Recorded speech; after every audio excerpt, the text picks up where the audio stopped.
جی بسم اللہ الرحمن الرحیم۔ میں سب سے پہلے تو آج جو ایک صبح واقعہ ہوا ہے ماڈل ٹاؤن میں، جہاں پر ایک ہمارے جو کانسٹیبل تھے کمال صاحب، وہ شہید ہوئے ہیں، اور پی ٹی آئی کے جو دہشت گرد گنڈے تھے انہوں نے ان کو گولیاں مار کے شہید کیا ہے۔ میں اس کی پرزور مذمت کرتا ہوں، اور میں دعا گو ہوں کہ اللہ پاک جو ہے ان کے جو لواحقین ہیں ان کو صبر جمیل عطا فرمائے۔ دوسری بات یہ ہے کہ جیسا کہ آپ سب کو پتہ ہے کہ پاکستان کے اندر پچھلے تقریباً 8 سال سے سیاسی عدم استحکام جو ہے نا وہ پایا جا رہا ہے۔ آپ نے دیکھا جب میاں محمد نواز شریف صاحب کو 2013 میں اقتدار ملا، تو اس کے بعد جو ہے عمران خان نامی ایک شخص جو تھا وہ کنٹینر کے اوپر چڑھ گیا، اس نے انتشار کی سیاست شروع کی، گالی گلوچ کی سیاست شروع کی۔ اس وقت ہمارے وزیر داخلہ تھے چوئی نثار صاحب، تو چوئی نثار صاحب نے پرائم منسٹر صاحب کو یہ ایڈوائز کیا کہ آپ جو ہے نا ان کو بالکل نہ روکیں اور ان کو اسلام آباد میں آنے دیں۔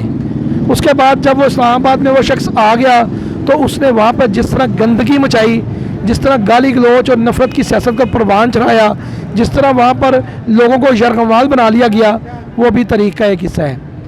آج ایک دفعہ پھر جب اس نااہل اور نکمے عمران خان کو ایک آئینی طریقے سے اٹھا کر پارلیمنٹ سے باہر پھینک دیا گیا، تو وہ آج ایک دفعہ پھر نوجوان نسل کو گمراہ کرنے کے لیے میدان میں آیا ہوا ہے۔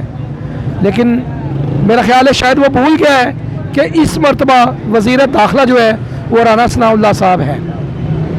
تو پاکستانی قوم جو ہے اس کو سب یاد ہے خان صاحب نے جس طرح اسلام آباد کو یرغمال بنایا، خان صاحب نے جس طرح نوجوان نسل کو تباہ کیا۔ آج بھی یہ ایک فتنہ بن چکا ہے، جیسا کہ پوری جو ہے قوم کو پتہ ہے کہ کوئی بھی فیصلہ یہ ماننے کے لیے تیار نہیں ہے۔